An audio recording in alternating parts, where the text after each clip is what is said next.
Meus amados, que bênção poder partilhar com vocês nesta manhã a tão preciosa palavra de Deus. Eu quero repartir com vocês o texto que está em Apocalipse, capítulo 1. Abra comigo, por gentileza, nesse texto. Apocalipse, capítulo 1. Faremos a leitura dos versos 9 a 13, a princípio.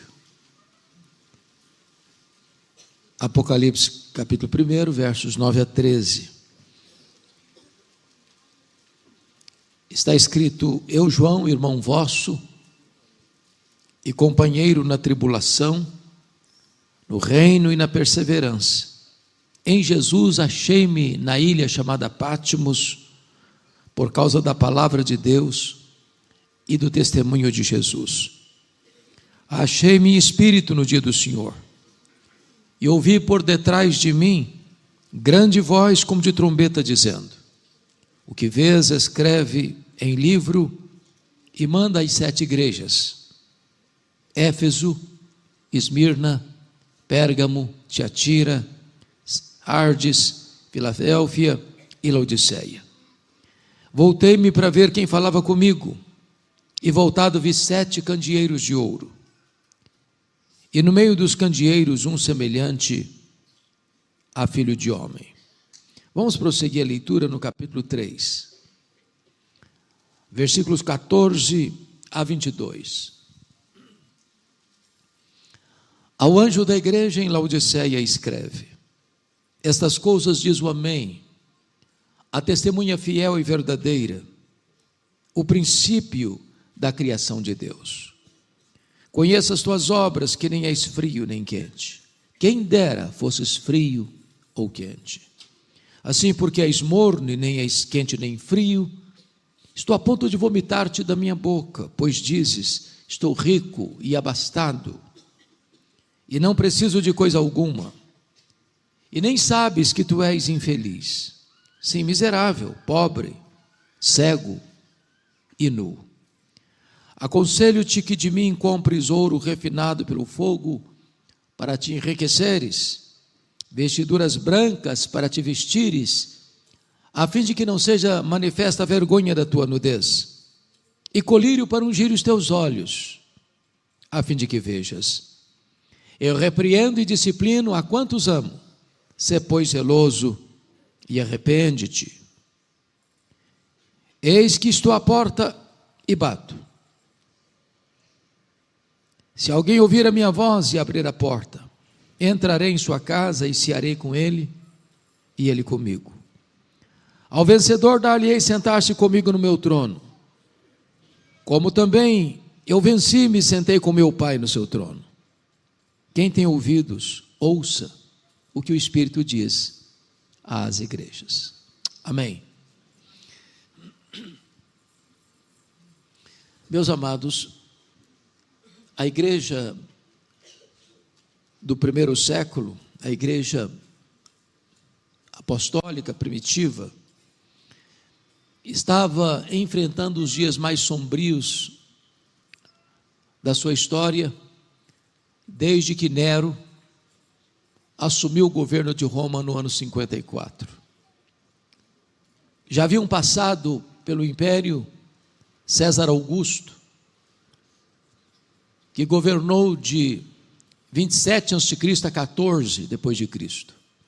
Foi quando Jesus nasceu em Belém da Judéia. Já tinha passado pelo poder Tibério César, que governou do ano 14 ao ano 37, período em que Jesus morreu na cruz e ressuscitou.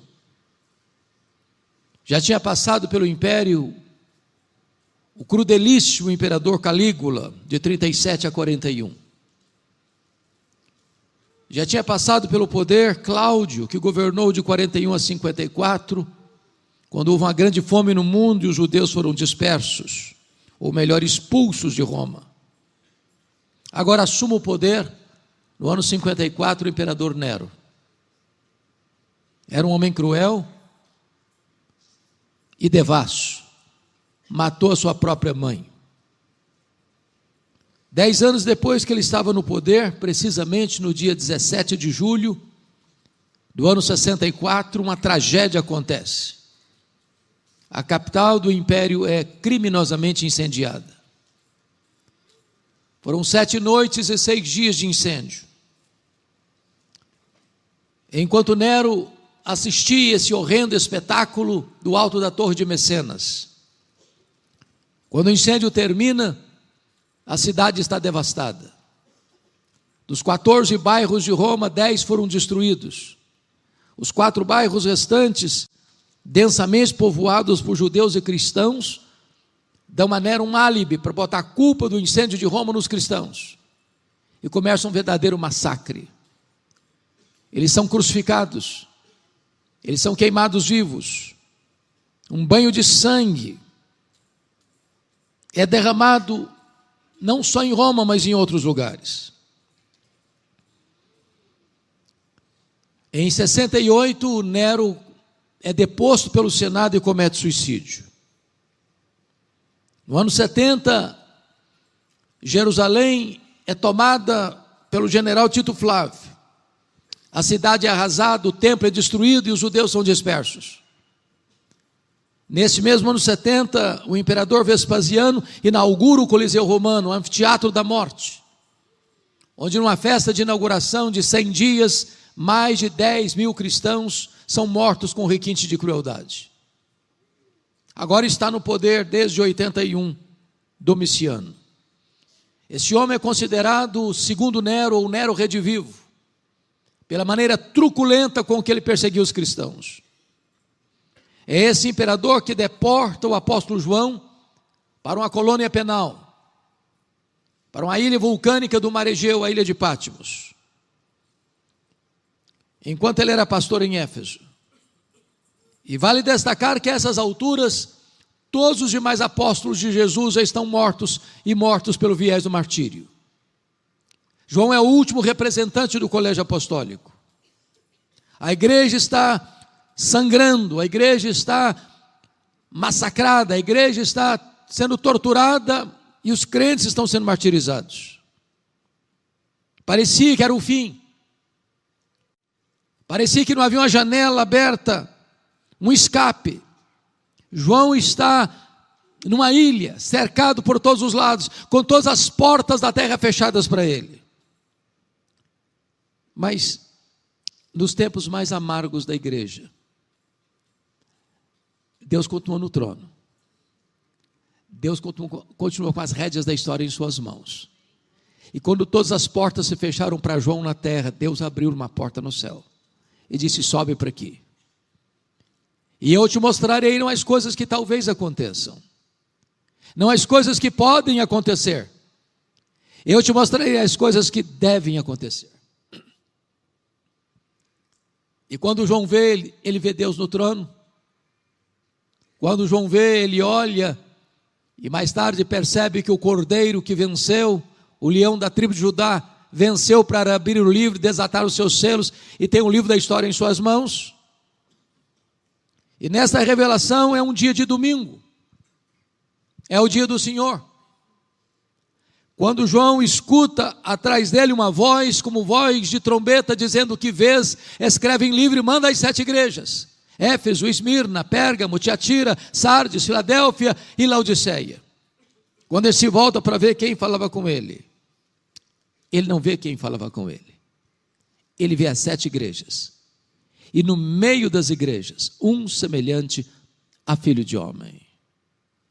Ele vê Jesus, aquele que é o centro da eternidade, aquele que é o centro da história, aquele que é o centro da terra, aquele que é o centro do céu, aquele que é o centro da Bíblia, aquele que é o centro da igreja, aquele que é a razão da nossa vida. E eu chamo a sua atenção para alguns pontos. A primeira coisa que me marca está aí no versículo de número 13. E no meio dos candeeiros, um semelhante a filho de homem. O Cristo que João vê é o Cristo onipresente, ele está aqui, no meio da sua igreja. Ao mesmo tempo em Éfeso, ao mesmo tempo em Esmirna, ao mesmo tempo em Pérgamo, ao mesmo tempo em Tiatira, ao mesmo tempo em Sardes, ao mesmo tempo em Filadélfia, ao mesmo tempo em Laodiceia, ao mesmo tempo no Congresso da PECON de 2025 em Águas de Lindóia. Ele está neste lugar. Mas ele não apenas está presente. Capítulo 2, versículo 1, somos informados que ele anda no meio dos candeeiros. E Jesus está aqui nesta manhã, andando entre nós, conhecendo-nos, investigando-nos, sondando-nos, exortando-nos, consolando-nos, corrigindo-nos, disciplinando-nos. E na medida que ele caminha entre as igrejas, há um estribilho que se repete em todas elas. E o estribilho é este: eu conheço. Eu conheço. Eu conheço, eu conheço, eu conheço, eu conheço, eu conheço.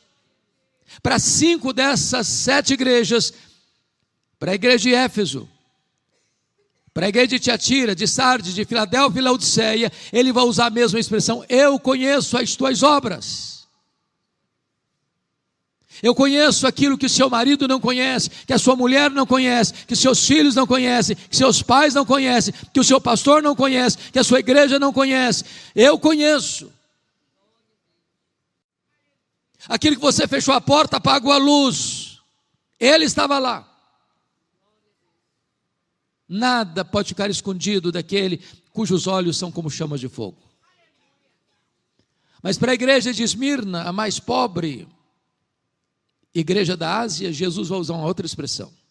Ele diz assim: eu conheço a tua tribulação e a tua pobreza. É consolador saber isso, que Jesus conhece as nossas dores. Ele conhece as angústias da nossa alma. Ele conhece aquilo que nós ocultamos do amigo mais próximo. Os gemidos abafados do nosso coração, as lágrimas quentes que rolam em nosso rosto. Ele sabe o que você está passando, as lutas que você está vivendo. Mas J.R. Jesus me confronta aqui com um aspecto tão interessante. Você e eu, todos nós, temos uma concepção do que seja uma igreja rica. O que é uma igreja rica no contexto nosso, contemporâneo? É uma igreja que tem muitos membros. É uma igreja que tem um templo suntuoso. É uma igreja que tem um orçamento robusto. É uma igreja que tem muita gente influente na sociedade. Esse é o conceito que nós temos. Mas Jesus se dirige à igreja de Esmirna e disse: eu conheço a tua pobreza, mas tu és rico. Pobre na terra, rica no céu. Pobre aos olhos dos homens, rica aos olhos de Deus. Pobre financeiramente, rica espiritualmente.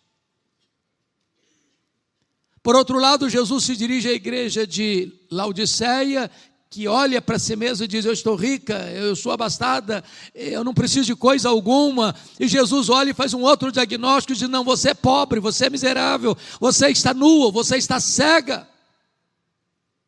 O que é importante para a igreja não é ser rica aos olhos dos homens, mas rica aos olhos de Deus. O que importa não é a igreja ser rica na perspectiva humana, mas na ótica divina.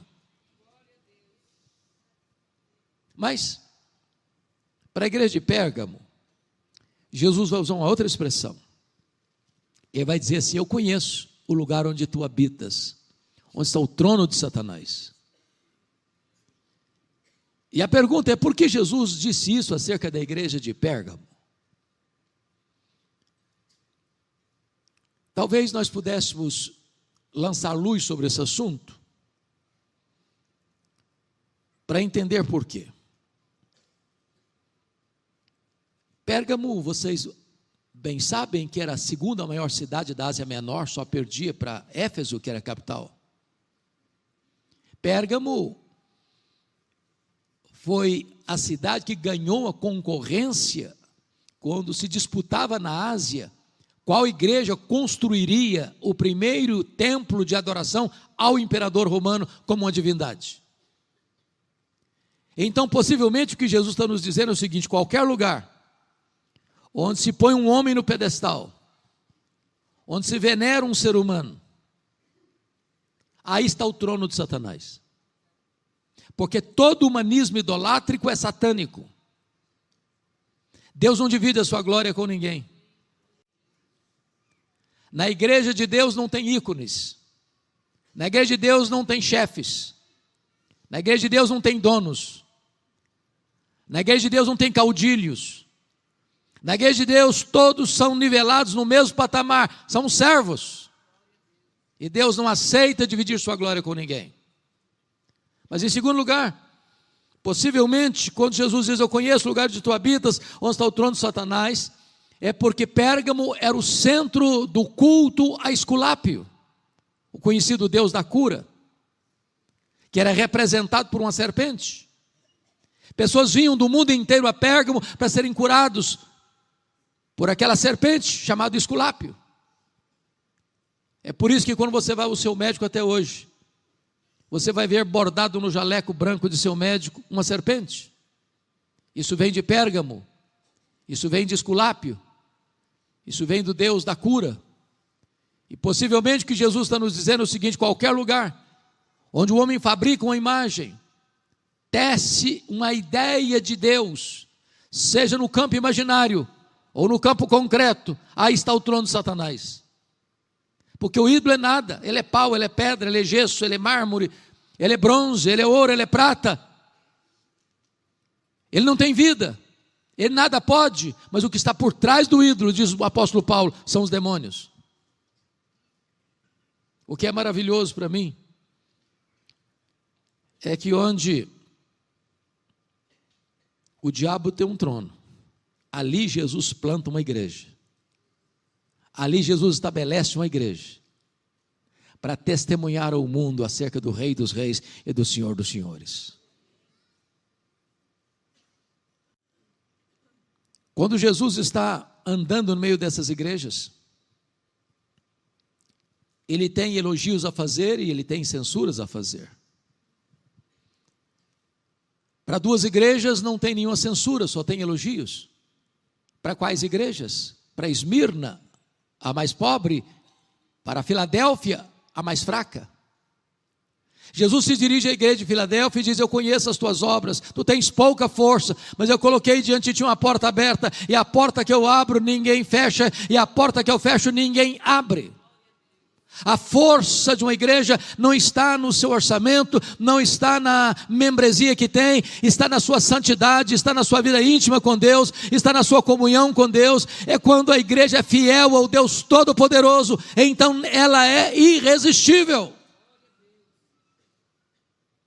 Mas para 4 igrejas, meus amados, Jesus tem elogios a fazer e tem censuras a fazer. Por exemplo, para a igreja de Éfeso, Jesus elogia a igreja pela sua fidelidade doutrinária, não suportava os falsos apóstolos,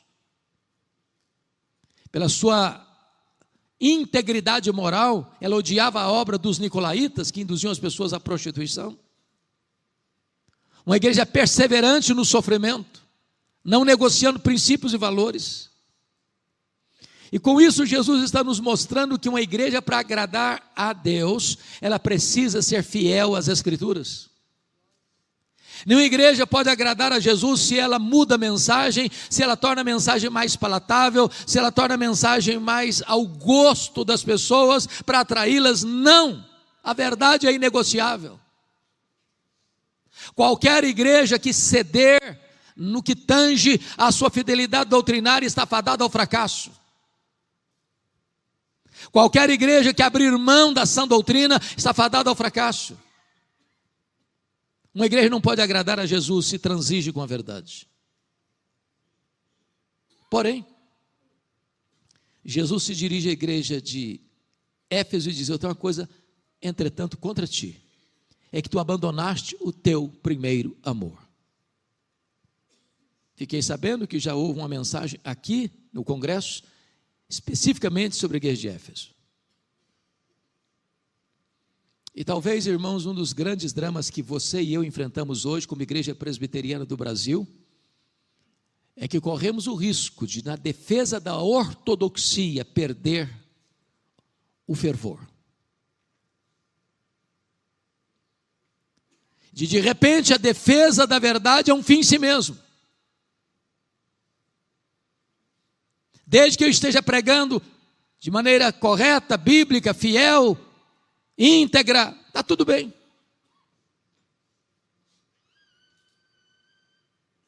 Mas a igreja perdeu o fervor, perdeu o entusiasmo, perdeu o brilho dos olhos, abandonou o primeiro amor, colocou a vida cristã no piloto automático, já não tem mais paixão pelas coisas de Deus, a Bíblia já não mais é um livro vivo que arde o coração,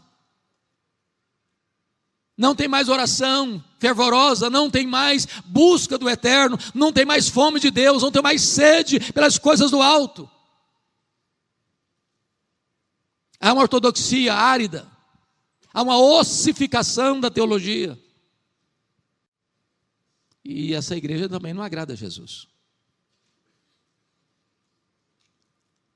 Mas notem que agora Jesus vai olhar para a igreja de Tiatira, que é o contraponto da igreja de Éfeso, e Jesus elogia a igreja. Porque agora ela tem mais fé, mais obras e mais amor do que tinha lá no começo. Mas Jesus diz: eu tenho uma coisa, porém, contra ti, é que tu toleras essa falsa profetisa Jezabel, que está induzindo o meu povo à prostituição. Notem comigo que Éfeso tinha doutrina, mas não tinha amor. Tiatira tem amor, mas não tinha doutrina. Em outras palavras, nós poderíamos ter a igreja mais amável, mais acolhedora, mais simpática, mais receptiva da cidade. Se nos falta essa doutrina, essa igreja não agrada a Jesus. Não podemos separar o que Deus uniu: teologia e ética, doutrina e vida, credo e conduta. Jamais uma igreja experimentará uma vida de santidade se ela negocia os princípios da verdade, porque a ética é filha da teologia e a teologia é mãe da ética. Mas Jesus se dirige agora à igreja de Pérgamo e ele tem elogios a fazer, porque tem gente tão fiel na igreja de Pérgamo como seu líder Antipas, a ponto de morrer pela sua fé, ser martirizado. E a Bíblia não menciona como, mas a história nos diz que Antipas foi morto, carbonizado dentro de um boi de bronze incandescido. Mas nessa mesma igreja que tem gente morrendo pela sua fé, tem gente flertando com as doutrinas de Balaão, vivendo uma vida promíscua.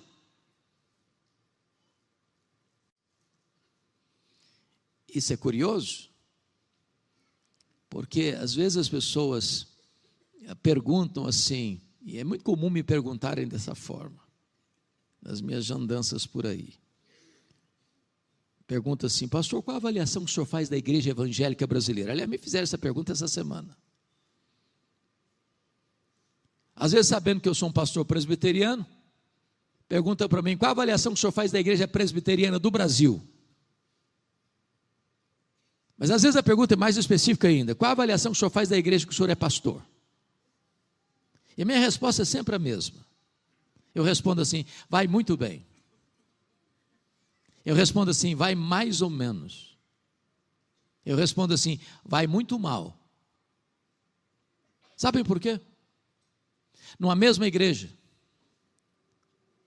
que escuta o mesmo pastor, que reúne-se ao redor da mesma mesa do Senhor, que canta no mesmo conjunto, no mesmo coral, tem gente cheia do Espírito Santo, tem gente capengando na fé, tem gente vivendo em pecado. E só o Senhor conhece os que lhe pertencem.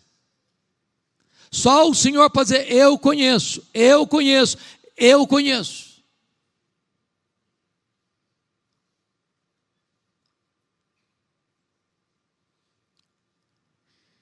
Mas Jesus olha a igreja de Sardes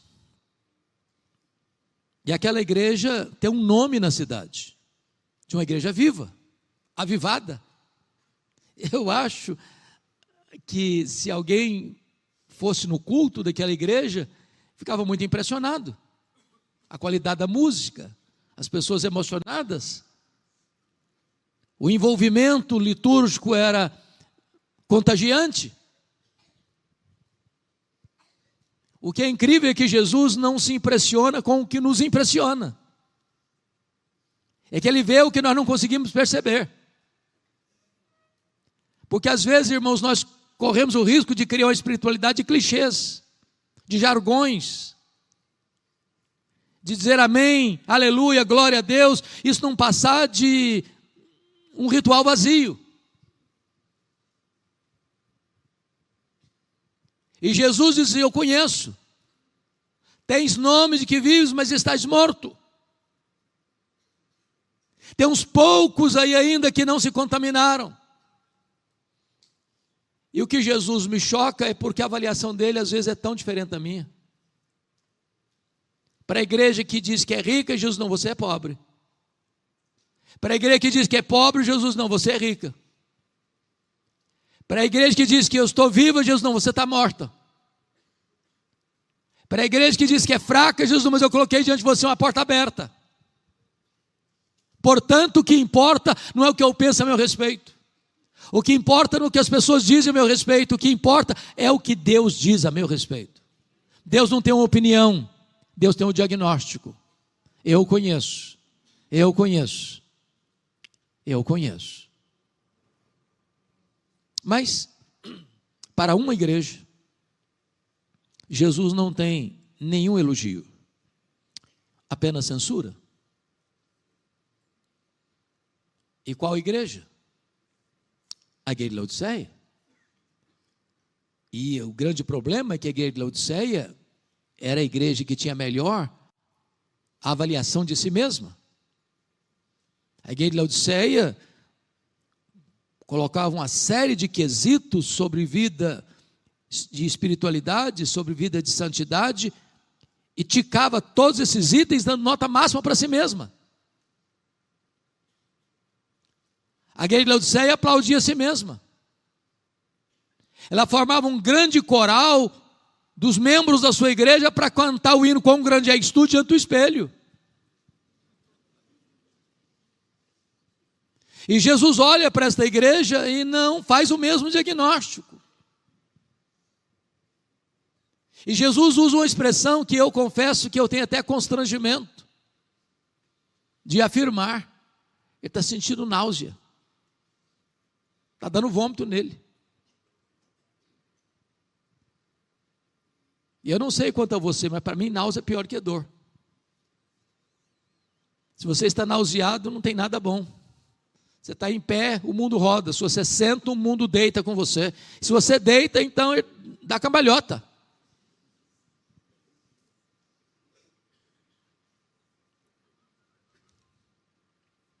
Eu queria olhar para esse texto, e você, por favor, vá comigo para lá, capítulo 3, em 3 perspectivas, para tratar do nosso tema. Primeira coisa que Jesus faz nesta carta, e endereçando-se a esta igreja, é um diagnóstico. A segunda coisa que Jesus Cristo faz a esta igreja é um apelo. E a terceira coisa que Jesus Cristo faz é uma promessa. Eu não sei se você já parou para perguntar por que Jesus usou as figuras que usou para esta igreja. Por exemplo, quente, morno, frio, vestes brancas, ouro puro, colírio. Por que usou essas figuras?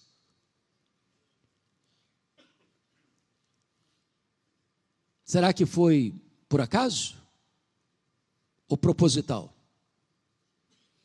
E aqui eu aprendo muito, e os meus colegas pastores que estão aqui presentes, nós deveríamos aprender com esse texto. Nós precisamos conhecer a cidade onde nós estamos inseridos. O que Jesus está usando aqui é conhecendo a cidade, sua cultura, sua geografia, sua economia, sua história. Eu pergunto a você, pastor, você conhece a sua cidade? Sabe quantos habitantes tem? Sabe qual é o PIB da cidade? Sabe como é que é o comércio da cidade? Sabe como é que é a indústria da cidade? Você percorre as ruas da cidade? Você entende a cidade? A cultura da cidade?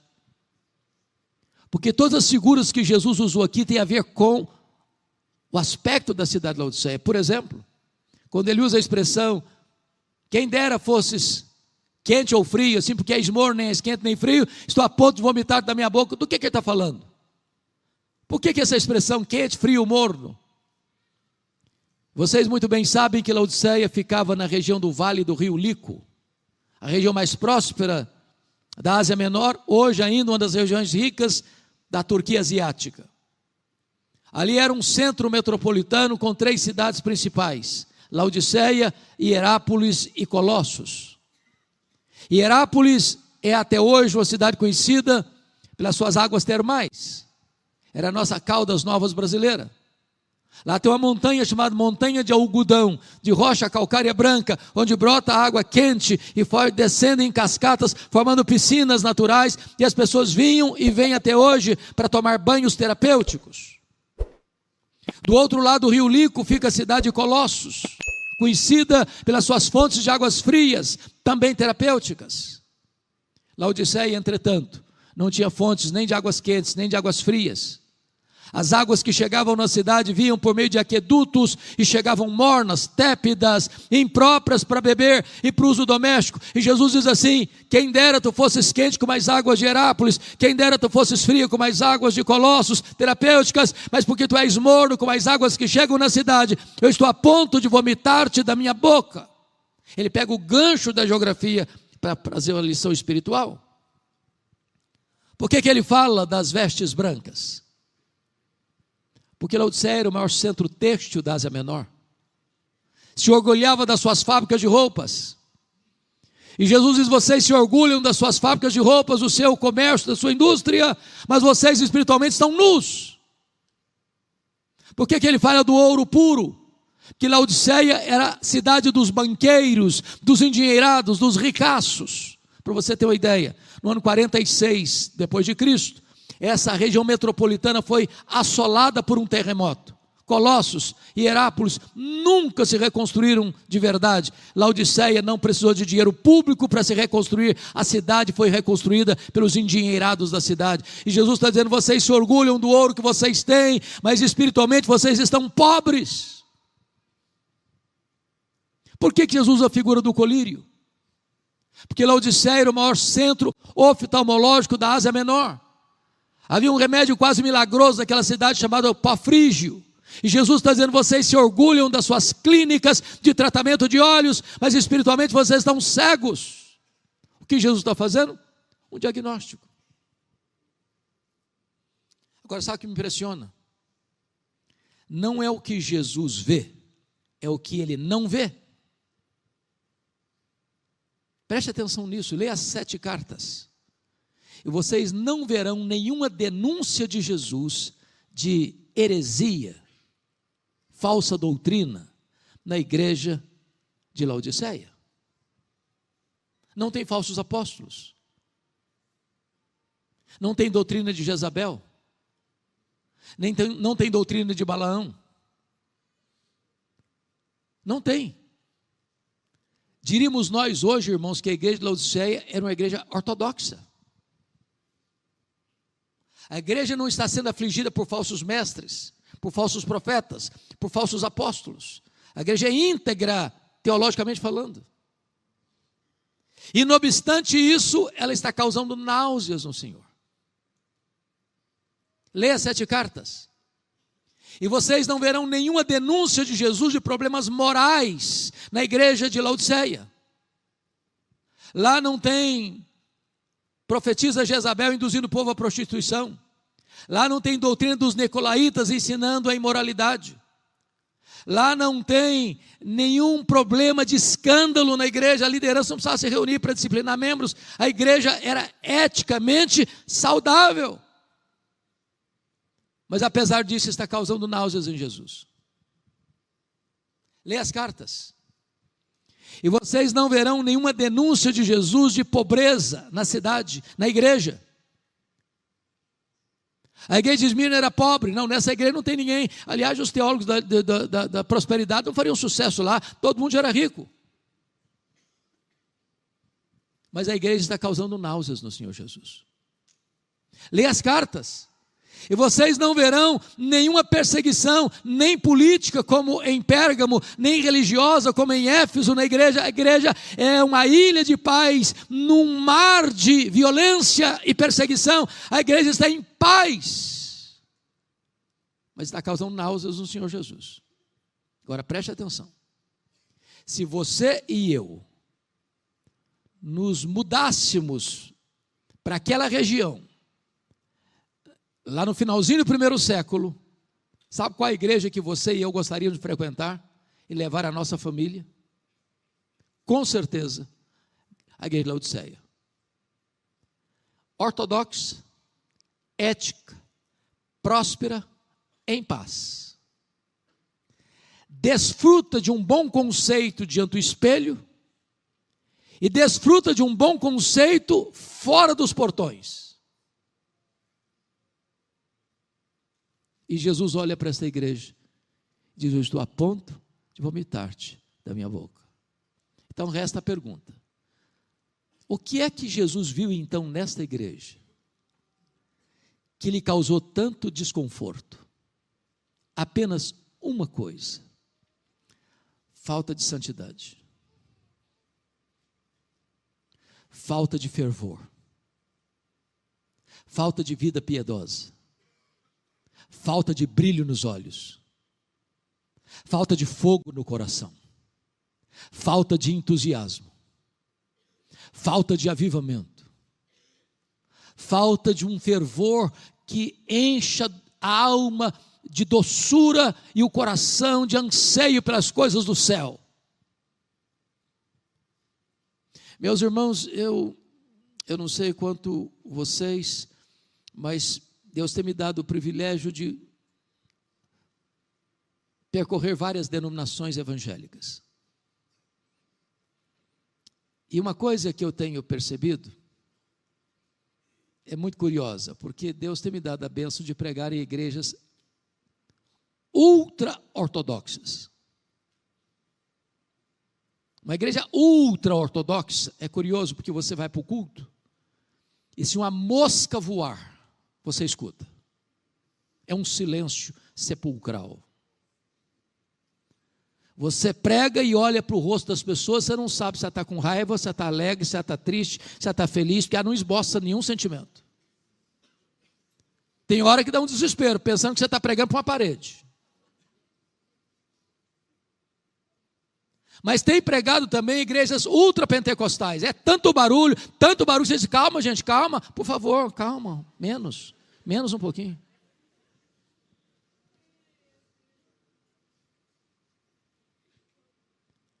Sabe o que eu concluo? Que santidade, piedade, fervor não tem nada a ver com estilo de culto. Nada a ver. A gente aprende cacuete. E os cacuetes às vezes são proferidos nas horas menos inconvenientes. Você está pregando uma mensagem soleníssima sobre o inferno. Você, se não se arrepender, vai para o inferno. Diz: glória a Deus. Não é glória a Deus agora não, filho. Agora não combina glória a Deus.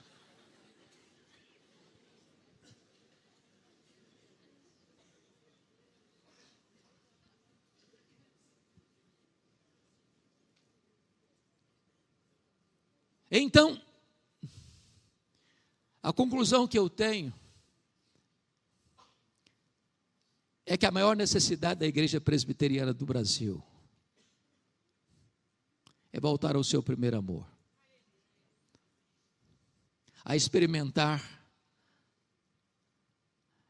aquele calor, aquela vibração, aquele entusiasmo que nós já tivemos um dia. Aquela simplicidade da fé que nós já tivemos um dia. aquele prazer nas vigílias de oração,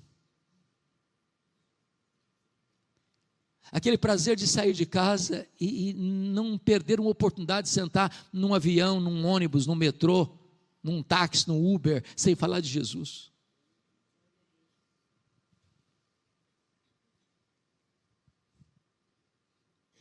Ficamos técnicos demais, sofisticados demais.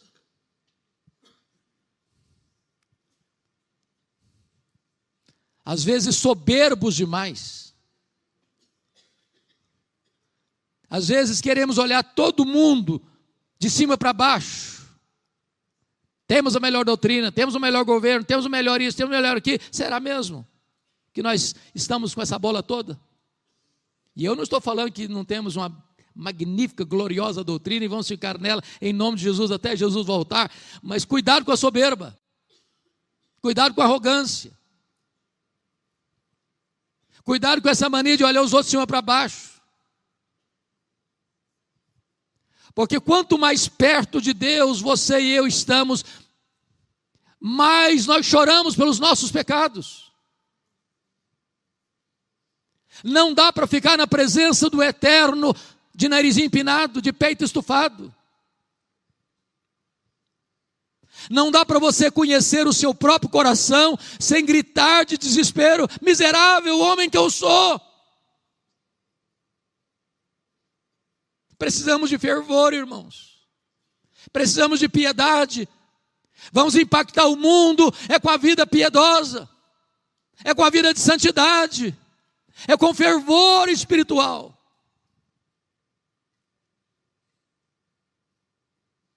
E depois que Jesus faz esse diagnóstico, ele faz um apelo. Versículo 18. Jesus me impressiona porque ele se apresenta como um mascate, como um vendedor ambulante, que tem um produto para vender, o produto é essencial e o preço é de graça. Aconselho-te que de mim compres ouro refinado pelo fogo, para te enriqueceres, vestiduras brancas para te vestires, a fim de que não seja manifesta a vergonha da tua nudez, e colírio para ungir os teus olhos, a fim de que vejas. Jesus podia dar uma ordem, mas ele dá um conselho. Agora preste atenção no que ele está querendo dizer. Aconselho-te que tu compres de mim. Aconselho-te que tu compres de mim. Aconselho-te que tu compres de mim.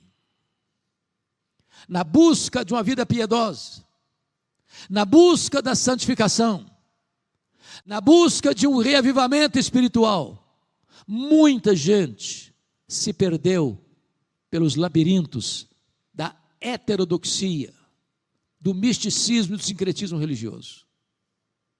O que Jesus está dizendo é o seguinte: se você quer uma vida de santidade, se você quer uma vida de piedade, se você quer uma vida cheia do Espírito Santo, se você quer uma vida plena de Deus, você não tem que correr atrás das últimas novidades do mercado da fé. Você precisa vir a mim. Sou eu que tenho a solução, sou eu que restauro a sorte, sou eu que reavivo, sou eu que derramo o Espírito Santo, sou eu que posso aquecer de novo o seu coração. O remédio para a igreja é Jesus.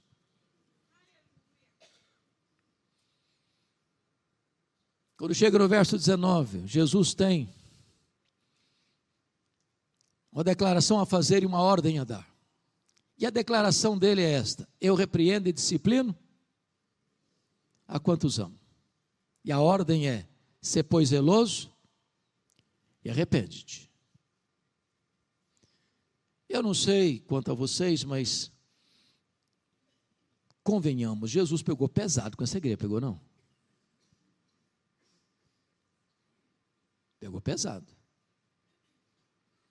E eu quero dizer para vocês que a igreja de Laodiceia não ficou lá 2000 anos não, ela está aqui nesta manhã.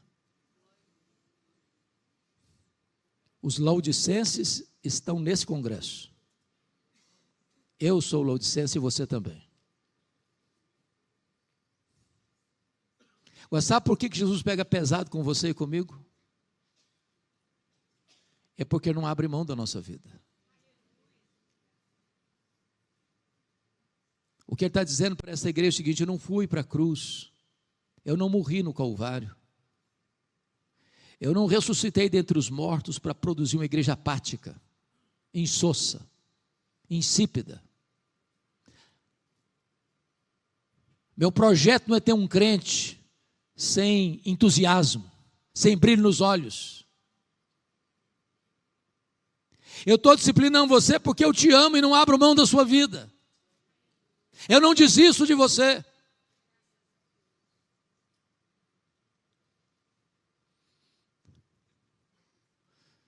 Amados, pela graça de Deus, nós temos tido tantas oportunidades de ter tantos encontros belíssimos como este. Gostaria de estar aqui com vocês desde o começo e ouvir todas as ministrações que vocês receberam aqui, mas corremos o risco, irmãos, de isso se tornar um costume, um hábito. Isso não impactar mais nossa vida. Isso não gerar mais vida em nós. De voltarmos, continuar tudo do mesmo jeito. Mesma rotina, mesma mesmice. Desculpa do pleonasmo. Eu repreendo e disciplino a quantos amo. E a ordem do Senhor é essa: arrepende-te, muda a tua vida, muda a tua conduta. E o Senhor agora se apresenta a esta igreja no verso 20 de uma maneira tão doce, tão meiga, tão generosa, e diz: eis que eu estou à porta e bato. Se alguém ouvir a minha voz e abrir a porta, eu entrarei, cearei com ele e ele comigo. Sabe o que me impressiona? É que Laodiceia estava tão feliz com ela mesma, tão contente com ela mesma, tão embriagada com o sucesso dela mesma, que nem percebeu que Jesus estava do lado de fora. Corremos o risco, irmãos, de fazermos tudo para nós mesmos.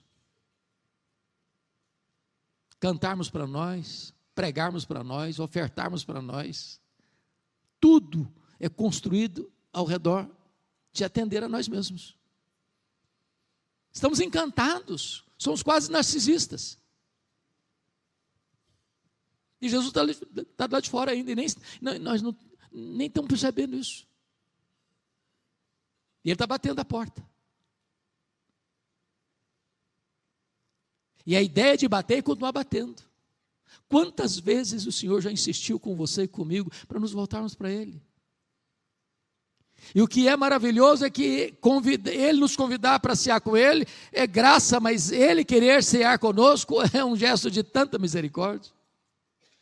E a única maneira do seu coração aquecer é assentar-se com Jesus, intimamente com Ele à mesa.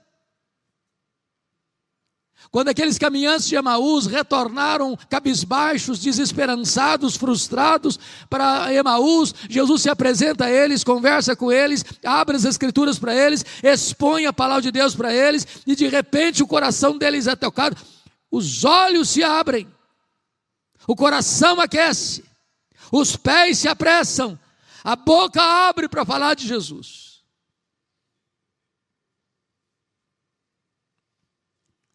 Que seu coração possa se aquecer nesta manhã. Que você se assente à mesa com Jesus nesta manhã. Que o Senhor restaure a nossa intimidade com Ele nesta manhã. Que voltemos ao nosso primeiro amor nesta manhã. Que o melhor daquilo que nós já vivemos até hoje sejam medidas mínimas do que Deus há de fazer em nós, por nós e através de nós daqui para frente, em nome de Jesus. Mas agora eu quero concluir com a promessa de Jesus. E confira comigo o versículo 14, porque na sua apresentação à igreja, ele diz por que ele tem autoridade e competência para fazer promessas. Estas coisas diz o amém. Em outras palavras, se você não escutar Jesus, não tem mais esperança. A revelação de Deus foi progressiva até Jesus, mas não a partir de Jesus. Se você não escutar Jesus, não tem novas revelações para você mais. Ele é o amém de Deus. Ele é a testemunha fiel e verdadeira, porque o que Ele promete, Ele cumpre, o que Ele faz, ninguém pode impedir sua mão de fazê-lo. Ele é o princípio da criação de Deus, porque Ele foi o agente da criação de Deus. Todas as coisas foram feitas por intermédio dEle, e sem Ele nada do que foi feito se fez. Portanto, se do nada Ele tudo criou, Ele também é poderoso para acender essa chama de volta no seu peito. Ele é poderoso para reavivar o seu coração. Ele é poderoso para trazer essa vida plena de santidade e piedade para você. E você há de ser um facho de luz a brilhar. Mas a promessa está lá no versículo 21. Ao vencedor dar-lhe-ei sentar-se comigo no meu trono, assim como também eu venci e me sentei com meu Pai no seu trono. Para uma igreja que dava tanta importância à riqueza, Jesus diz: eu tenho coisa melhor, eu tenho o trono. A grande pergunta é: quem se assentará publicamente com ele no trono? E a resposta é: quem assentar-se com ele intimamente à mesa. E ele conclui: quem tem ouvidos, ouça o que o Espírito diz às igrejas. Em 2011 eu tive o privilégio e a oportunidade de visitar essas 7 igrejas. E eu confesso que fiquei muito emocionado, porque essas 7 igrejas literalmente estão mortas. O que você vê hoje são escombros, pedras reviradas, uma vaga lembrança de uma igreja que viveu no passado. Onde essas igrejas existiram, hoje não tem sequer 1% de crentes. E a grande pergunta é: por que é que essas igrejas morreram? E a resposta é única: é porque elas não ouviram o que o Espírito Santo disse a elas.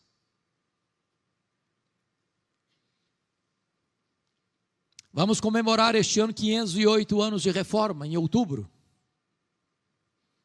E a Europa não tem o que celebrar.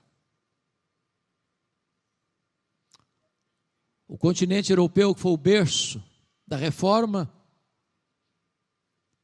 e que foi o celeiro de missionários para o mundo, hoje é um continente pós-cristão.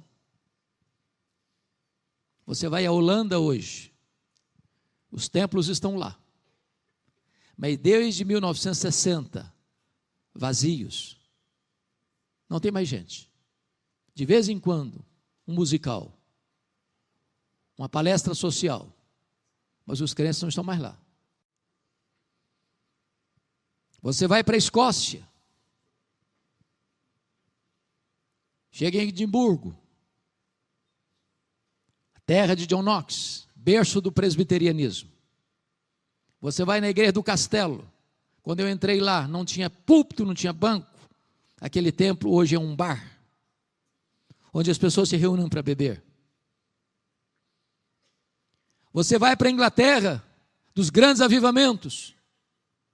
A Inglaterra de John Wesley, de George Whitefield, de William Carey, de William Wilberforce, John Charles Weil, Charles Haddon Spurgeon, Mark Lloyd Jones, John Stott. A Inglaterra hoje tem apenas 4% da sua população frequentando a igreja. Os templos estão sendo vendidos e transformados em mesquitas muçulmanas, em bares, em museus. Sabe por que as igrejas estão morrendo na Europa? Porque elas não estão ouvindo o que o Espírito Santo diz a elas. Você vai para a América do Norte e você vai encontrar as chamadas dead churches, igrejas mortas. As denominações históricas perdendo membros, ano após ano, ano após ano. Os seminários que formaram pastores, teólogos, missionários para o mundo, tomados de assalto pelos liberais, estão matando, destilando veneno. Eu estive no seminário de Princeton, olhando os livros que seriam estudados aquele ano, não encontrei sequer um livro de orientação ortodoxa, todos liberais, todos liberais. E eu posso lhes garantir, irmãos, qualquer igreja, qualquer denominação que subscrever o liberalismo, ela assina no mesmo dia o seu atestado de óbito. Não tem antídoto, não tem remédio.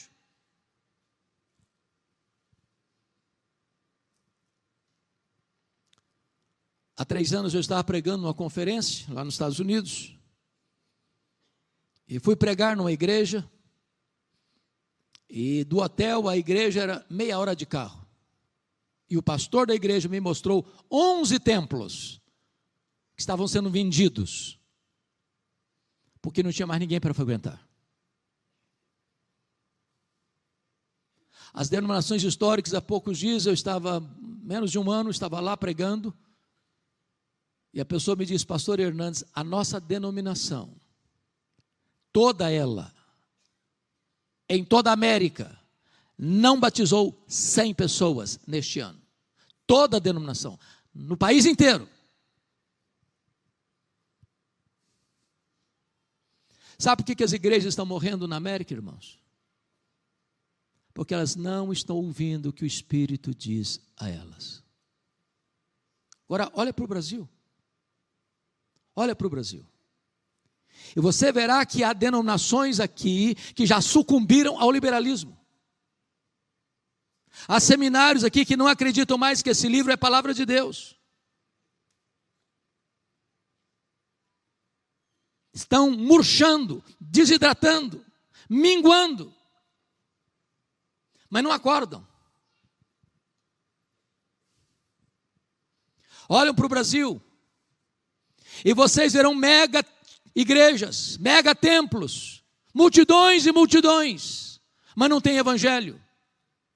Mas não se prega sobre a graça, não se prega sobre justificação pela fé, não se prega sobre novo nascimento, não se prega sobre regeneração, não se prega sobre piedade, não se prega sobre o céu, não se alerta sobre os horrores do inferno, não tem evangelho, não tem palavra de Deus, e onde não tem palavra de Deus, não tem o Deus da palavra. Olha para o Brasil, irmãos, e vocês verão igrejas ortodoxas, louvado seja Deus. Mas algumas delas estão áridas como um deserto, secas como um poste.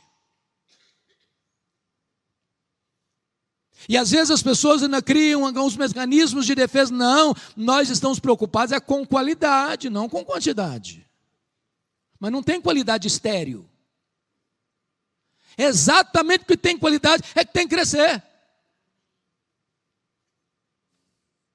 Uma igreja que se santifica, uma igreja que impacta o mundo pela piedade, ela vai crescer para a glória de Deus.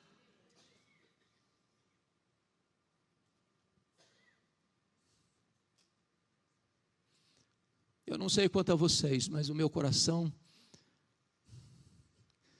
se aflige profundamente com isso.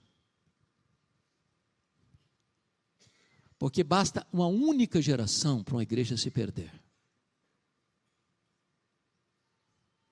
Se essa vida de santidade e piedade não for transmitida dentro de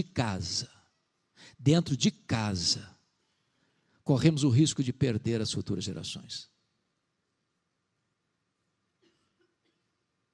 A Bíblia diz que aquela geração que nasceu no Egito, morreu no deserto. Eu fico pensando, meu Deus, o Moisés viu uma geração inteira morrer. Já pensou nisso? Acho que ninguém fez mais ofício fúnebre na história do que Moisés. Tinham 2 milhões de pessoas, 600 mil homens, fora mulheres e crianças. Toda aquela geração morreu, toda, exceto 2 pessoas, Josué e Caleb. Até o Moisés morreu, no finalzinho.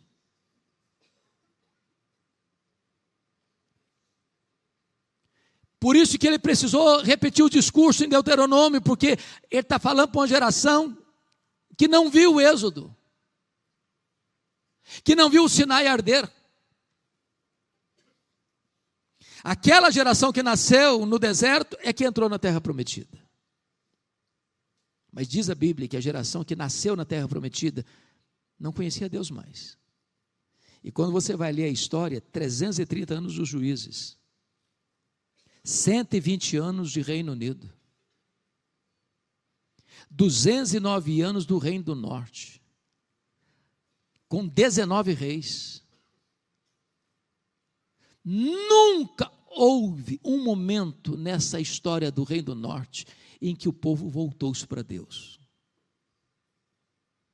A apostasia foi tão profunda e tão geral que não teve remédio. Veio o exílio da Síria em 722, veio o exílio de Judá em 586. Meus irmãos, ainda dá tempo, ainda é tempo de nós nos voltarmos para o Senhor, de todo o nosso coração, e clamarmos a Deus pelos nossos filhos, pelos nossos netos, pelos nossos bisnetos, pela nossa futura geração, para que ela ame ao Senhor e ponha no Senhor a sua confiança. Para nós, nessa corrida de revezamento, passarmos o bastão da fé para os nossos filhos, para os nossos netos, e estas gerações serem mais crentes e mais piedosas e mais santas do que a nossa geração.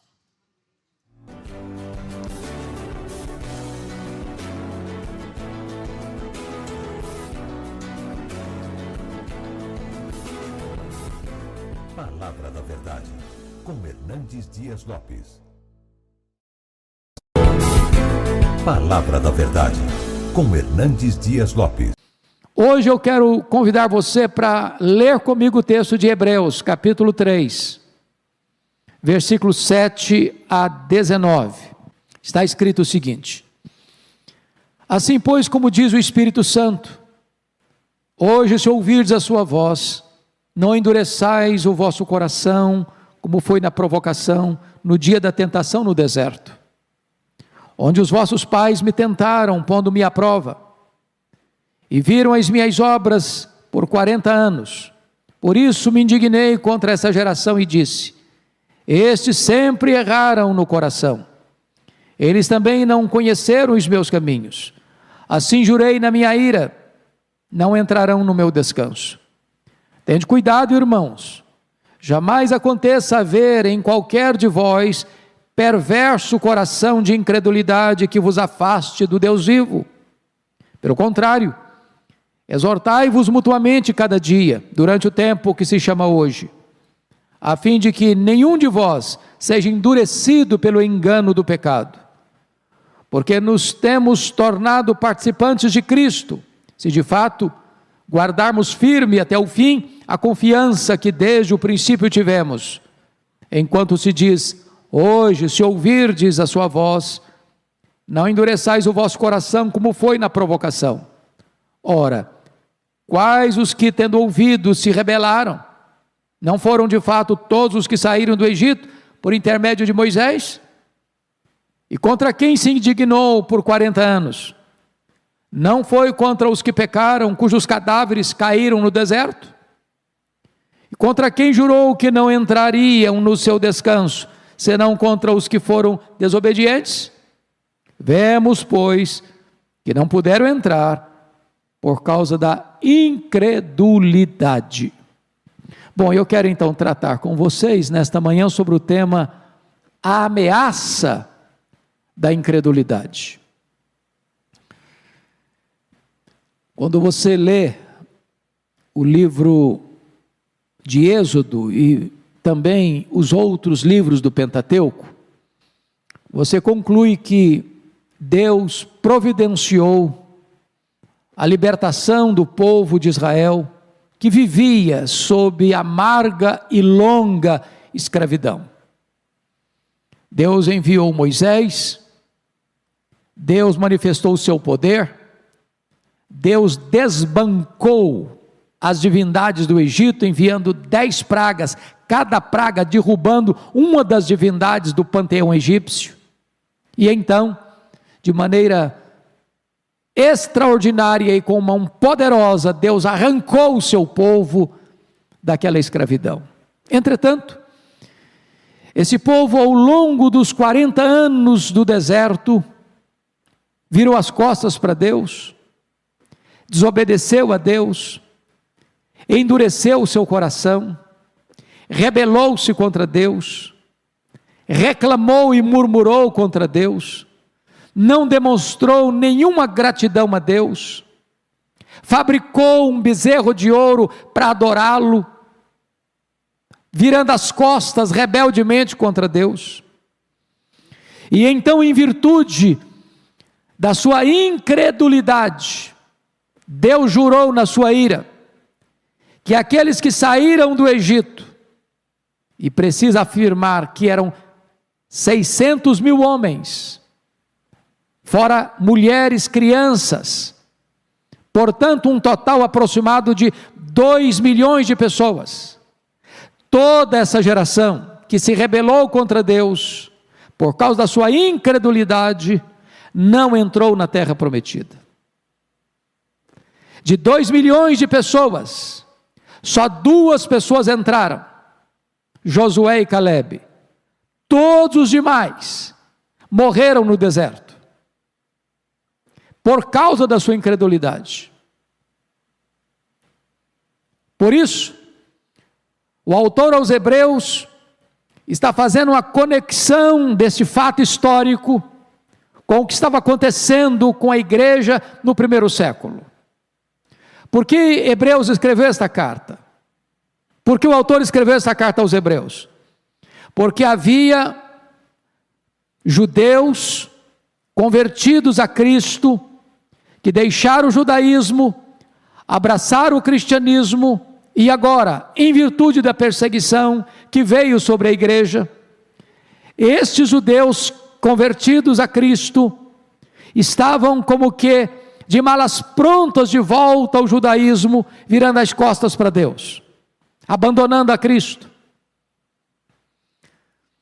O argumento do autor aos Hebreus é este: se aqueles hebreus, lá no deserto, viraram as costas para Deus, e por incredulidade não entraram na terra prometida, mais cuidado devemos ter nós, de não termos o coração endurecido, de não retornarmos às sombras quando a realidade já chegou, porque a incredulidade, fruto do perverso coração, tem consequências dramáticas para a igreja, para o crente, que não ouvir a voz de Deus.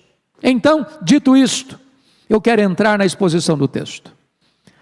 O texto é cheio de exortações contra a incredulidade. A primeira delas é esta: ouça a voz do Espírito através da palavra de Deus. Note comigo o versículo 7. Assim, pois, como diz o Espírito Santo, hoje se ouvirdes a sua voz. Tem muita gente hoje, de forma mística, querendo ouvir a voz de Deus, querendo escutar Deus, correndo atrás de gurus espirituais, correndo atrás de supostos profetas, para ouvir novidades, como se essas pessoas tivessem uma linha de comunicação direta com Deus, à parte das Escrituras. E o autor está nos ensinando que o autor da Bíblia é o Espírito Santo, porque ele está citando o Salmo 95, mas quando ele cita o Salmo 95, ele não faz referência ao escritor do Salmo 95, ele diz: assim como pois diz o Espírito Santo, hoje se ouvirdes a sua voz. Em outras palavras, quando você abre a Bíblia, você está ouvindo a própria voz do Espírito Santo. Quando você lê a Bíblia, é o Espírito Santo que está falando com você. Se você abrir a Bíblia e ler a Bíblia, você está ouvindo a própria voz de Deus. Então, não feche sua Bíblia, não bote sua Bíblia num instante, não deixe a sua Bíblia ficar empoeirada. Abra a Bíblia, leia a Bíblia, medite na Bíblia, porque quando você abre a Escritura, você está ouvindo a própria voz do Espírito Santo de Deus. Os céus estão falando com você. Pois bem, a segunda coisa que esse texto exorta, a segunda exortação, é: não endureça o seu coração. Olha comigo os versos 8 a 11. Não endureçais o vosso coração como foi na provocação. E aqui você vai perceber que o povo endureceu o seu coração, tapou os ouvidos, fechou os olhos, endureceu o coração e não quis ouvir Deus falar. Deus fez milagres, Deus sustentou com maná, Deus fez brotar água da rocha, Deus livrou-os dos inimigos ao redor. 40 anos a roupa não envelheceu no corpo, 40 anos caminhando por um deserto pedregoso, a sandália não envelheceu no pé. Milagres após milagres, providências após providências, cuidado após cuidado. Mesmo assim, esse povo endureceu o coração. Então, eu gostaria de olhar com você algumas coisas aqui. Primeiro, o pecado é uma ofensa contra Deus. Versos 8 e 9. Não endureçais o vosso coração, como foi na provocação, no dia da tentação no deserto, onde os vossos pais me tentaram, pondo-me à prova. Todo pecado é uma rebelião contra Deus.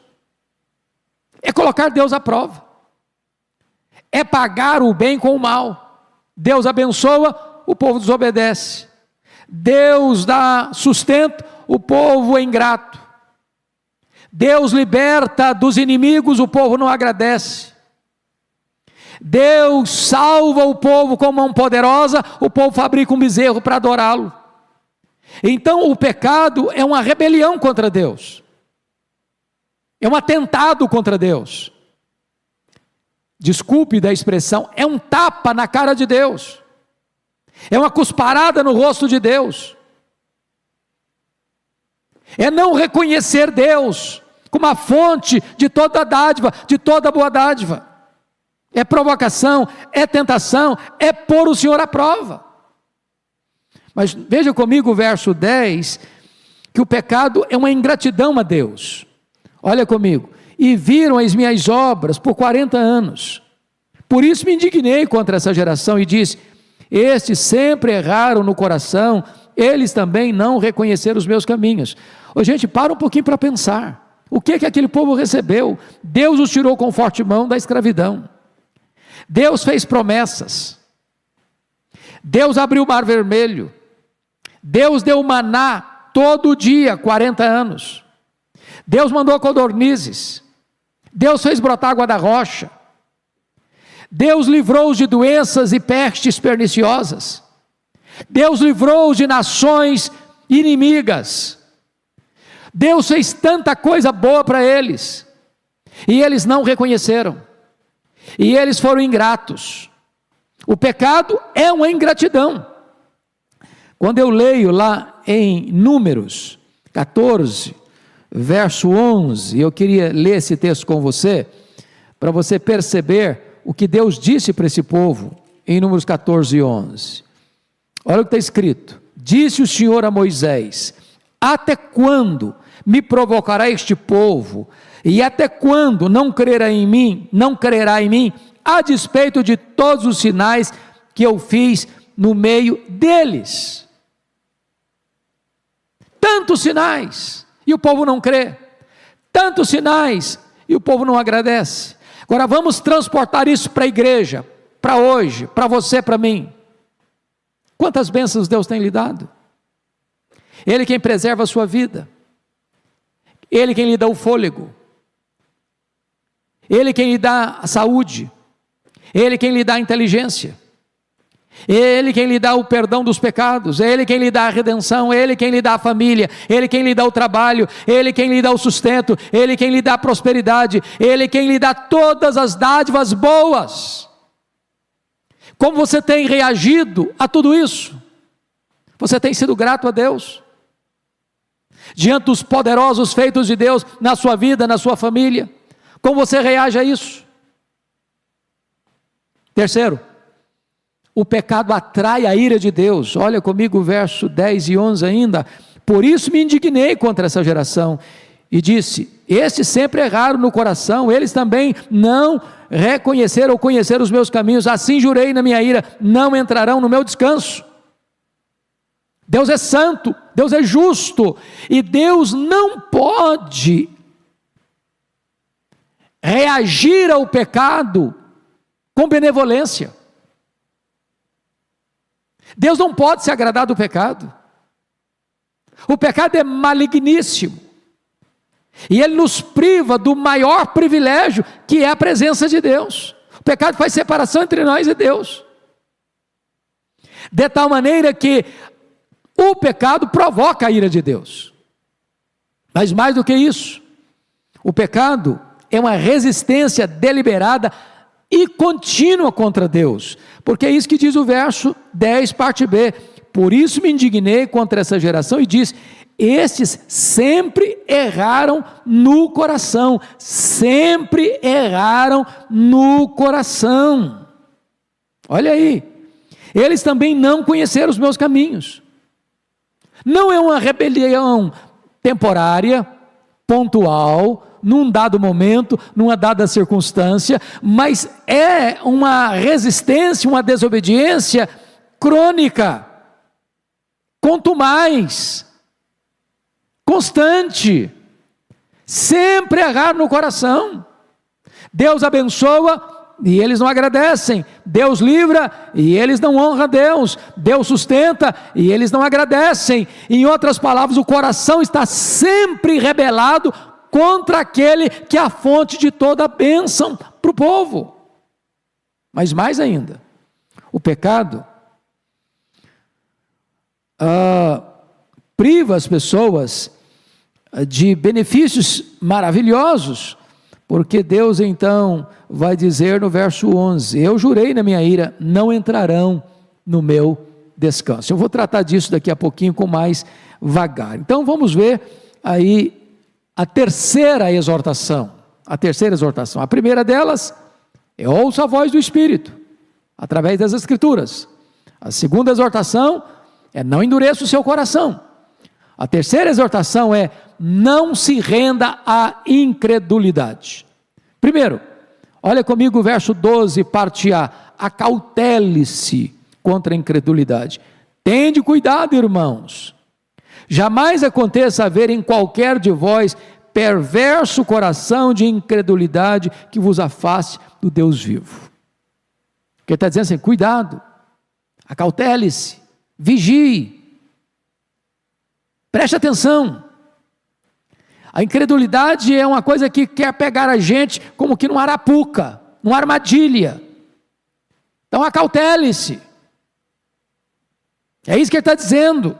Fique atento, tende cuidado, irmãos, para que jamais haja em qualquer de vós perverso coração de incredulidade.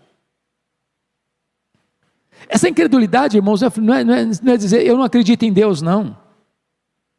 É de você não ver a mão de Deus nas providências, no cuidado, no sustento, na proteção, nas bênçãos que você recebe.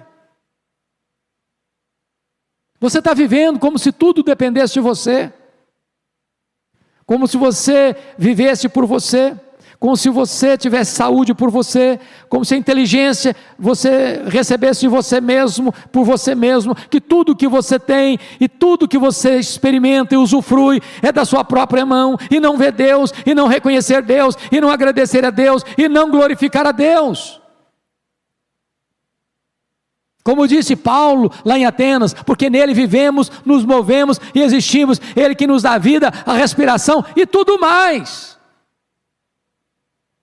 Cuidado para você não deixar de tributar a Deus toda a honra devida ao seu nome, por tudo aquilo que Ele faz, tudo aquilo que você recebe. Segundo lugar, além dessa exortação de se acautelar contra a incredulidade, o autor aos Hebreus vai falar da origem da incredulidade, está aí no versículo 12. Tende cuidado, irmão, jamais aconteça haver em qualquer de vós perverso coração de incredulidade. Perverso coração de incredulidade. Aqui está o laboratório, aqui está a fábrica, aqui está a gênese, aqui está o solo que faz brotar essa erva daninha chamada de incredulidade. É o coração perverso, é o coração ingrato, é o coração rebelde, é o coração maligno. Em outras palavras, os seus problemas, os meus problemas não estão fora, não. estão dentro de nós. John Locke errou rotundamente quando disse que você e eu somos uma folha em branco, uma tábula rasa, que nós somos produto do meio, que nós somos consequência do ambiente. Não. Não, o meio não está corrompido, não é o meio que corrompe você, não, é você quem corrompe o meio. O mal não está do lado de fora, o mal está do lado de dentro. O mal está aqui no nosso coração. Aqui está a fábrica de todo o mau desígnio. Aqui está o laboratório que processa todo o mal que está à nossa volta. É de dentro. E o autor aos Hebreus nos exorta sobre isso. Terceiro lugar, o efeito da incredulidade. Olha o versículo 12 ainda. Jamais aconteça haver em qualquer de vós perverso coração de incredulidade que vos afaste do Deus vivo. A palavra afaste aí no grego é apostenai, de onde vem a palavra portuguesa apostasia. Ou seja, o rebelde coração, rebelado contra Deus, que vai levar você à incredulidade, o resultado disso é apostenai, o resultado disso é apostasia, o resultado disso é virar as costas para Deus, como os hebreus estavam fazendo, deixando a Cristo e voltando para o judaísmo, deixando a realidade e voltando para a sombra.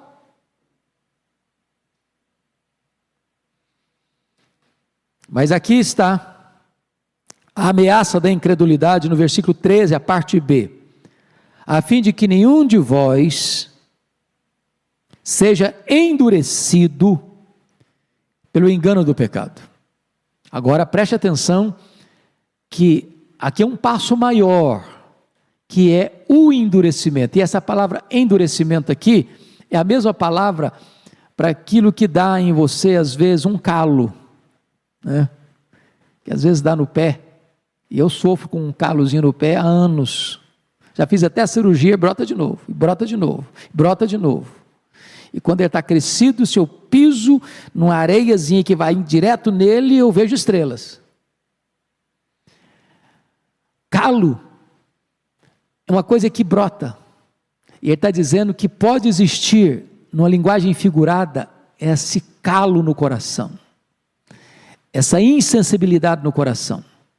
Essa incapacidade de você perder essa sensibilidade a ouvir a voz de Deus. E eu vou lhes dizer algo muito solene agora. Não tem nada mais perigoso do que você se acostumar de tal maneira com o sagrado, que isso já não mexe mais com você. Aquele povo vivia com o sagrado todo dia, milagre todo dia, vinha maná todo dia, água brotava da rocha todo dia. Você já pensou, e quando eu ando por esse deserto, que eles saíram, primeiro o deserto do Saara, depois o deserto do Sinai, passa por lá, ande por lá, não é deserto de areia fina não, é de pedra, e se você botar um sapato novo, e andar um dia nesse lugar, no final do dia você pode jogar o sapato fora, já estragou. Eles andaram 40 anos, e as sandálias não envelheceram,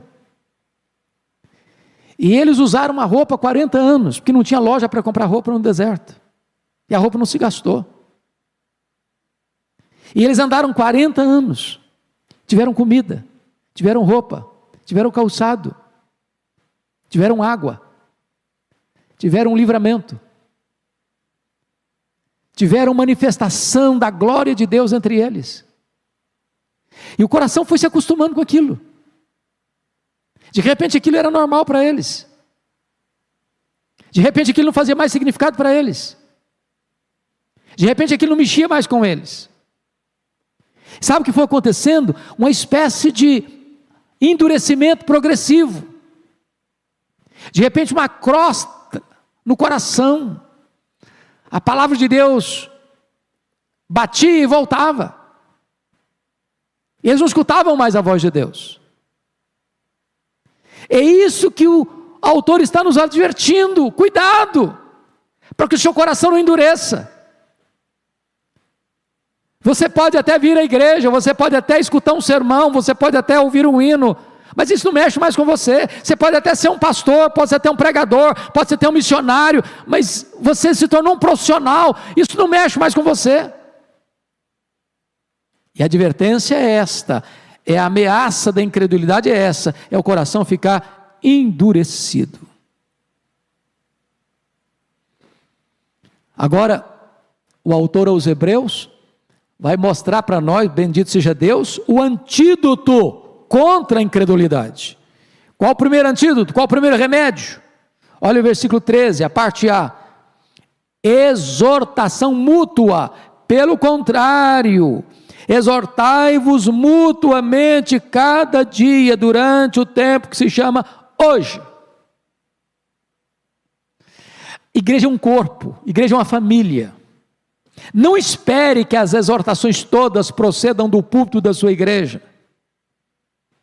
Você é um ministro de Deus, você é um cooperador com Deus, você está ricamente habilitado para chegar ao seu irmão e dizer: meu irmão, cuidado, meu irmão, observe isso, meu irmão, abra os olhos, meu irmão, olha o caminho que você está escolhendo, meu irmão, olha a estrada que você está andando, meu irmão, cuidado, advirta todo dia, cuide um dos outros, exorte uns aos outros, porque quem adverte, ama, quem exorta, cuida, quem alerta o outro, ama. Nós temos que cuidar uns dos outros, velar uns pelos outros, advertir uns aos outros, exortar uns aos outros em amor. Mas precisamos fazer isso. Nós vivemos uma sociedade cada dia mais narcisista, e cada dia mais egoísta, e cada dia mais solitária, cada um por si. Ninguém quer se envolver mais, ninguém quer cuidar de ninguém mais, cada um por si. Embora você veja o perigo, a ameaça que está o seu irmão correndo, você não vai lá para advertir. Não é bíblico isso.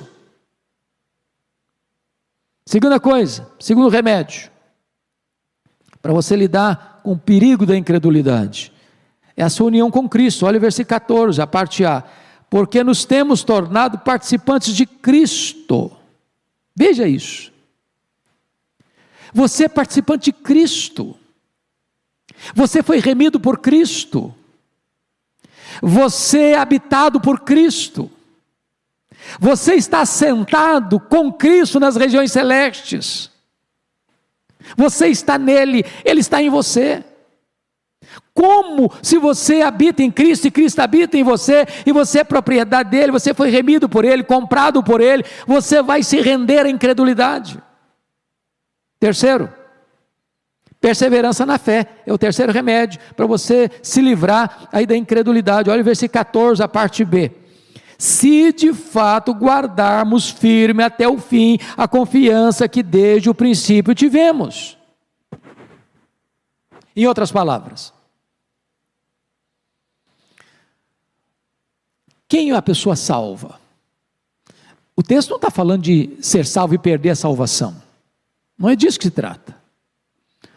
O ponto é, como é que você pode saber que uma pessoa de fato foi salva? É se ela persevera. A pessoa que apenas ouviu, apenas escutou, ou apenas tem uma fé formal, ou apenas tem uma profissão religiosa formal, ou apenas é membro de uma igreja e tem seu nome no hall de membros da igreja, mas nunca nasceu de novo, nunca foi convertido, nunca foi justificado, nunca teve o seu nome no livro da vida, essa pessoa não vai perseverar. Num dado momento ela vai virar as costas. A evidência da salvação é a perseverança. Deus nos salva do pecado e não no pecado. Quem faz provisão para o pecado, quem ama o pecado, quem quer continuar no pecado, quem pratica o pecado, quem não se arrepende do pecado, está dando uma evidência clara que nunca foi salvo. Então é a perseverança na fé. O que está escrito aí no capítulo 3, 6 também: Cristo, porém, como filho em sua casa, a qual casa somos nós, se guardarmos firme até ao fim a ousadia e a exultação da esperança. Então note isso, perseverança. Bom, mas eu quero concluir. E a última exortação desse texto: saiba que a incredulidade desemboca em graves pecados contra Deus. É o que vamos ver dos versos 15 a 19. E a primeira coisa é dureza de coração. O primeiro pecado está aí no versículo 15. Enquanto se diz, hoje, se ouvirmos a sua voz, não endureçais o vosso coração, como foi na provocação. Veja você que isso é tão forte no autor sagrado, no escritor sagrado, que ele repete o texto. Ele disse a mesma coisa lá no versículo 8. Não endureçais o vosso coração. E aí repete de novo, hoje se ouvirmos a sua voz, não endureçais o vosso coração. Estou exortando, estou falando de novo, cuidado, cuidado. Tem hora que nós precisamos chorar para pedir a Deus para nos dar um coração quebrantado. Chorar porque a gente não consegue chorar. Coração precisa estar quebrantado. É esse coração que Deus não rejeita. Segundo problema, rebeldia contra Deus. Olha o versículo 16. Ora, quais os que tendo ouvido se rebelaram? Não foram, de fato, todos os que saíram do Egito por intermédio de Moisés? Irmãos, isso é espantoso, chocante. Se você perceber, aquele deserto transformou-se no maior cemitério da história. 2 milhões de pessoas morreram. Em 40 anos. 2 milhões. Toda aquela geração que saiu do Egito morreu. Causa, mortes, atestado de óbito, incredulidade. Já pensaram nisso? Incredulidade. Não foi Covid, não foi câncer, não foi ataque cardíaco, não foi problema renal, não foi AVC, atestado de óbito, 2 milhões, incredulidade, porque eles se rebelaram contra Deus, rebeldia contra Deus. Terceiro pecado grave que a incredulidade produz, versículo 17, e contra quem se indignou por 40 anos, não foi contra os que pecaram, cujos cadáveres caíram no deserto? A ideia aqui é que a incredulidade leva você a pecar contra Deus, deliberadamente. Pecado é transgressão da lei. Pecado é quando você diz, eu não quero, esse caminho não serve para mim, é desviar do caminho, é errar o alvo, é rebeldia, é ingratidão. E o texto está dizendo que todos os que pecaram contra Deus foram sepultados no deserto. Quarto problema, gerado pela incredulidade, versículo 18, desobediência. E contra quem jurou que não entrariam no seu descanso, senão contra os que foram desobedientes. Deus dá uma ordem e esta ordem não é cumprida. Deus dá uma orientação, essa orientação não é seguida.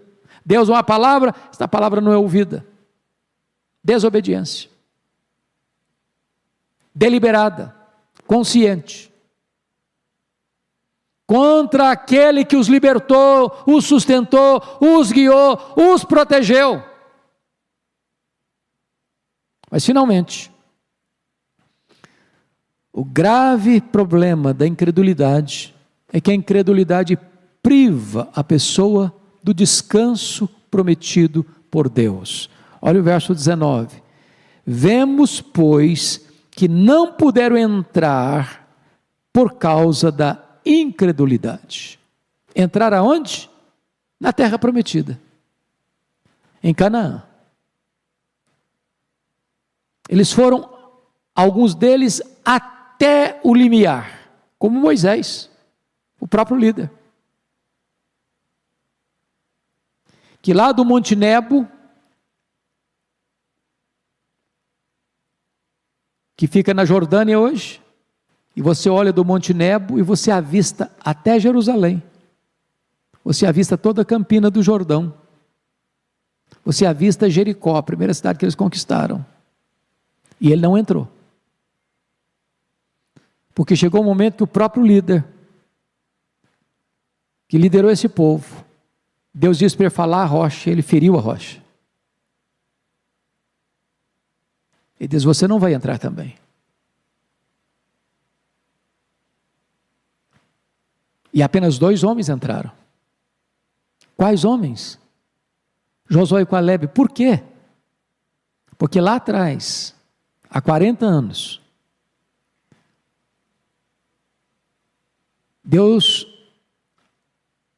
por permissão, concedeu que 12 príncipes fossem lá na terra para ver a terra. Não precisavam ter feito isso. Mas Deus permitiu que fizessem. E eles trouxeram os frutos da terra. E disseram: a terra é boa. A terra emana leite e mel mesmo. Tem frutos excelentes. Mas a terra é povoada por gigantes. Eles têm cidades fortificadas. Aos olhos deles nós somos como que gafanhotos. Aos nossos próprios olhos nós somos gafanhotos. É impossível entrar lá. Desses 12 espias, 10 deles deram um relatório negativo assim. Só Josué e Calebe disseram: eia, se Deus se agradar de nós, nós podemos. E aqueles que disseram que o que Deus prometeu era impossível de se cumprir. Deus prometeu, mas a promessa de Deus era completamente irreal, impossível, utópica. Deus prometeu uma coisa que nem ele, Deus, podia cumprir, porque não era possível conquistar aquela terra. E por causa da incredulidade deles, todos morreram naquele deserto. Só os 2 homens que disseram: nós podemos, se Deus se agradar de nós, nós podemos. Esses 2 entraram. Quem entrou na terra prometida foi a geração que nasceu no deserto, a segunda geração. Bom, é claro que isso, irmãos, é um fato histórico que aponta para uma verdade espiritual. Os israelitas iriam entrar numa terra, um território geográfico, a Canaã terrena. Porém, a incredulidade hoje pode privar as pessoas da Canaã celestial, da bem-aventurança eterna, do céu. Por quê? Porque a única condição para uma pessoa entrar no céu é fé, é crer no Senhor Jesus. Quem crê em mim, disse Jesus, tem a vida eterna.